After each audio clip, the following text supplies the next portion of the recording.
आज की बात अब हर शाम सोमवार से शुक्रवार 8:30 बजे से।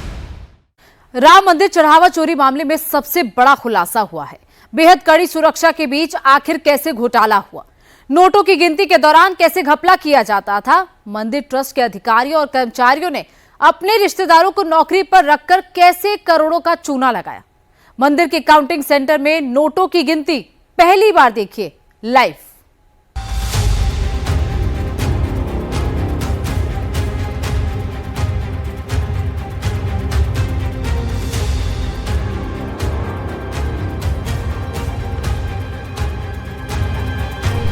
राम मंदिर में नौकरी पर किसके कितने रिश्तेदार,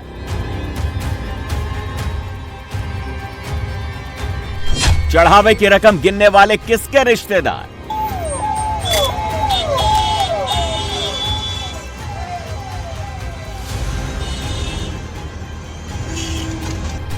दान की पेटी की देख रेख करने वाले किसके रिलेटिव थे।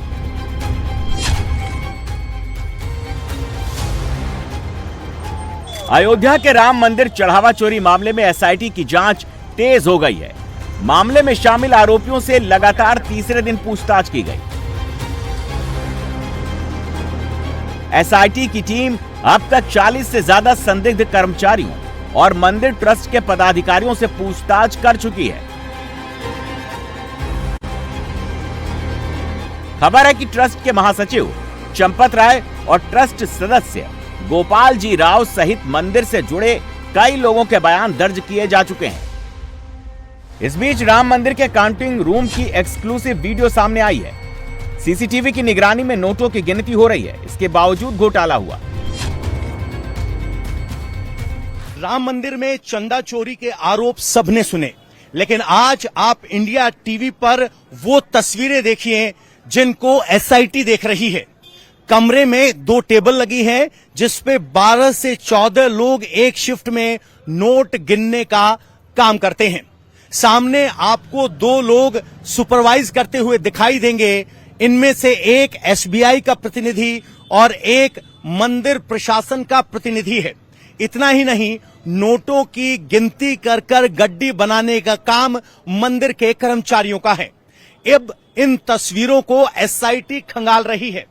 एसआईटी इस बात की तस्दीक कर रही है कि आखिर पैसा चोरी हुआ तो कैसे, क्या गड्डियों की संख्या को कम करके बताया गया या फिर 100 की गड्डी में ज्यादा नोट डालकर गड्डी की संख्या वही रही लेकिन नोटों की निकासी अतिरिक्त हुई। वो पहला पॉइंट है। यहां अगर कुछ गड़बड़ पाई गई तो चंदा चोरी का ये पुख्ता सबूत होगा। दूसरा सवाल ये है कि अगर वहां से गड्डियां निकलकर अयोध्या के इस एसबीआई ब्रांच में जमा हुई तो पैसा कहां निकाला गया? क्या मंदिर परिसर में ही अलग निकाल लिया गया या फिर बैंक परिसर से वो पैसा बाहर निकल कर गया? जांच में अब खुलासा हुआ कि मंदिर के कई कर्मचारियों ने ट्रस्ट की मिली भगत से अपने रिश्तेदारों को नौकरी पर लगवा रखा था और इन्हीं रिश्तेदारों के साथ मिलकर मंदिर के चढ़ावे में हेरा फेरी का खेल चल रहा था।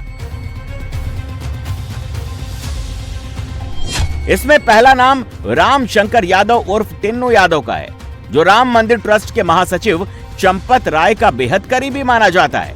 इसे ट्रस्ट का काफी पावरफुल शख्स माना जाता था। टिन्नू यादव पहले चंपत राय का ड्राइवर था, लेकिन बाद में वो मंदिर का पूरा मैनेजमेंट संभालने लगा। आरोप है कि टिन्नू यादव ने अपने प्रभाव से कई रिश्तेदारों को मंदिर में नौकरी पर लगवाया। टिन्नू यादव ने अपने भतीजे मनीष यादव को मंदिर के कर्मचारी के तौर पर रखवाया था। मनीष यादव मंदिर में यात्री सुविधा केंद्र में दान के पैसे गिनने का काम करता था। उस पर दान के चढ़ावे में हेराफेरी करने का आरोप है। मनीष यादव के पास से 36 लाख रुपए मिले। इसके साथ ही टिन्नू ने अपने छोटे भाई बलराम यादव को भी मंदिर में नौकरी दिलवा रखी थी। बलराम यादव पहले नगर पालिका में काम करते थे, लेकिन बाद में मंदिर में दान की पेटी संभालने का काम देखने लगे। आरोप है कि टिन्नू यादव ने अपने जानने वाले और भी कई लोगों को नौकरी दिलवाई थी और मंदिर में आने वाले चढ़ावे की रकम में घपला किया जाता रहा था। आपके परिवार से कितने लोगों को नौकरी मिली? ये हमें नहीं जानकारी भैया। हमारे परिवार में ऐसा कौन है किसको नौकरी मिला है, इतना इनकी कहाँ राम क्षमता। मंदिर ट्रस्ट में राम मंदिर ट्रस्ट में ऐसा कौन है ये तो वही बता पाएंगे, वो वहाँ रहते हैं। वहाँ बलराम यादव कौन है? बलराम यादव मेरे देवर हैं। वो देवर जो पहले नगर पालिका में थे, उनको मंदिर में दान की पेटियां संभालते हुए देखा गया है। अब ये तो वहाँ के लोग बताएंगे। हम क्या वो जाते हैं मंदिर? मंदिर जाते हैं, लेकिन ये इन लोगों ने नहीं बताया कि उनसे पानी भी भरवाया जाता है, ये नहीं बताया। ये सब फंसाने की साजिश, सीधी सीधी। अच्छा, आपकी एक और रिश्तेदार है श्रीवास्तव, जिस महिला जिनको नौकरी दी गई है यहाँ पर लेडीज वेटिंग रूम में।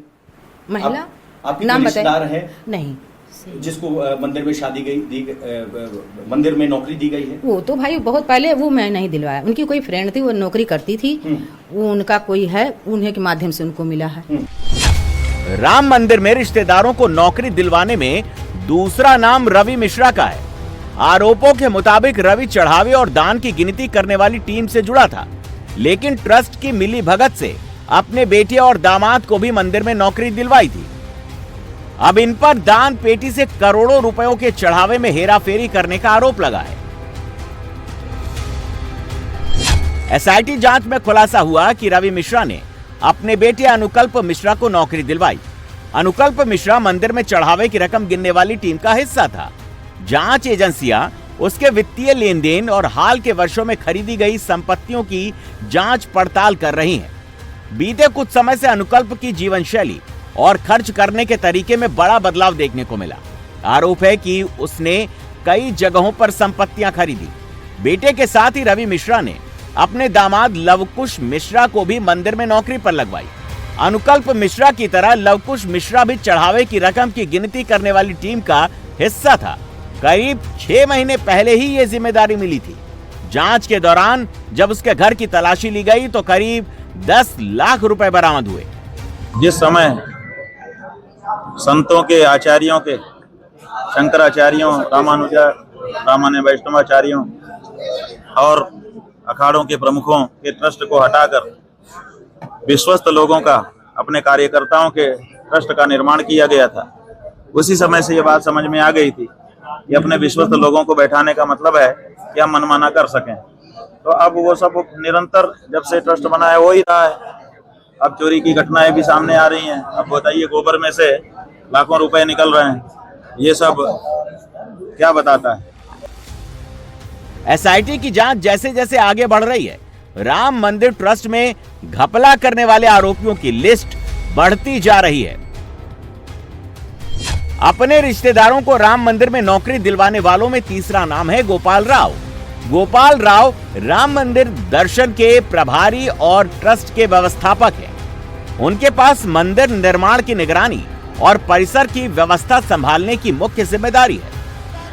आरोप है कि अपने पद का गलत इस्तेमाल करते हुए गोपाल राव ने भी अपने कई रिश्तेदारों को मंदिर में नौकरी दी। गोपाल राव ने रिश्ते में भतीजे लगने वाले सोमेश आनंद की नौकरी दिलवाई और अब सोमेश एसआईटी के रडार पर है। 2023 में मंदिर निर्माण प्रभारी बनने के बाद गोपाल राव ने सोमेश की नौकरी मंदिर में लगवाई थी। सोमेश आनंद ने 1 साल में 50 से ज्यादा यात्राएं की। इनमें कर्नाटक समेत कई राज्य शामिल हैं। खास बात है कि सोमेश बोरे में लगेज लेकर अयोध्या से ट्रेन से जाते थे और वापसी फ्लाइट से खाली हाथ करते थे। दावा किया जा रहा है कि वो पैसा और सामान लेकर ट्रेन से जाते क्योंकि ट्रेन में चेकिंग कम होती। एसआईटी अब गोपाल राव और उसके रिश्तेदार सोमेश आनंद से पूछताछ कर रही है। राम मंदिर में अपने रिश्तेदारों को नौकरी दिलवाने वालों में अगला किरदार है अनिल मिश्रा। अनिल मिश्रा राम मंदिर तीर्थ क्षेत्र ट्रस्ट के ट्रस्टी हैं और राम मंदिर में आने वाले दान पुण्य चढ़ावे की निगरानी करते हैं। आरोप है कि अनिल मिश्रा ने भी कई रिश्तेदारों को नौकरी पर लगवा दिया। श्री राम जन्मभूमि तीर्थ ट्रस्ट के कितने एम्प्लॉयज हैं और उनको कैसे चुना या नौकरी दी गई, इसके दस्तावेज भी सार्वजनिक तौर पर उपलब्ध नहीं है। ये अंधेरा ही पूरे इस विवाद की जड़ है, जहां पारदर्शिता की कमी है, जवाबदेही की कमी है। इतने आरोप लग रहे हैं, लेकिन ट्रस्ट की तरफ से कोई भी तथ्यात्मक बयान देने के लिए तैयार नहीं है और अफवाहों का बाजार गर्म है। कोई 200 करोड़ कहता है तो कोई 50 करोड़ कहता है, लेकिन देश के 140 करोड़ राम भक्तों को यह जानने का हक है कि आज के दिन हकीकत क्या है। चंपत राय का सहयोगी टिन्नू यादव और गोपाल राव के करीबी सोमेश आनंद इतने प्रभावशाली थे कि इनके काम पर कोई सवाल नहीं उठा पाता था। इसके लिए बाकायदा ऊपर से निर्देश दिए गए थे। लेकिन अब जांच की परतें जैसे जैसे खुल रही हैं, भगवान के घर चोरी करने वाले इन गद्दारों के चेहरे बेनकाब होते जा रहे हैं। राम मंदिर चढ़ावा चोरी मामला में अब एसआईटी पूरी गहनता से जांच में जुटी हुई है। 3 मेंबर वाली एसआईटी मंदिर पहुंचकर जांच कर रही है। कर्मचारियों के सामने पूरी घटना को रिक्रिएट करके हेराफेरी का तरीका समझने की कोशिश कर रही है। जांच एजेंसियां इस संभावना की भी जांच पड़ताल कर रही हैं कि चढ़ावे की रकम में हेराफेरी का सिलसिला कई महीनों से चल रहा था। दावा किया जा रहा है कि मार्च 2025 के आसपास से दान पेटियों से निकलने वाली नकदी की गिनती के दौरान गड़बड़ी शुरू हुई। भगवान के घर चोरी के काम में नोटों की गिनती करने वाले कर्मचारी ही लिप्त थे। इसके साथ ही चढ़ावे में आने वाले सोना चांदी के ज्वेलरी में भी जमकर हेराफेरी की गई। राम मंदिर देश के सबसे सुरक्षित धार्मिक स्थलों में गिना जाता है। यहाँ अत्याधुनिक सीसीटीवी कैमरे, सुरक्षाकर्मी और मल्टी लेयर मॉनिटरिंग सिस्टम मौजूद है। चढ़ावे का लेखा जोखा भी इलेक्ट्रॉनिक मॉनिटरिंग में होता है। ऐसे में सबसे बड़ा सवाल यही उठ रहा है कि अगर हेराफेरी हुई तो इतने लंबे समय तक बिना किसी संदेह के कैसे चलती रही। एसआईटी ने मंदिर परिसर में कैश काउंटिंग रूम, दान पेटियों और सीसीटीवी फुटेज की जांच में जुटी है। राम मंदिर ट्रस्ट के अधिकारियों और कर्मचारियों से पूछताछ तेज कर दी गई है।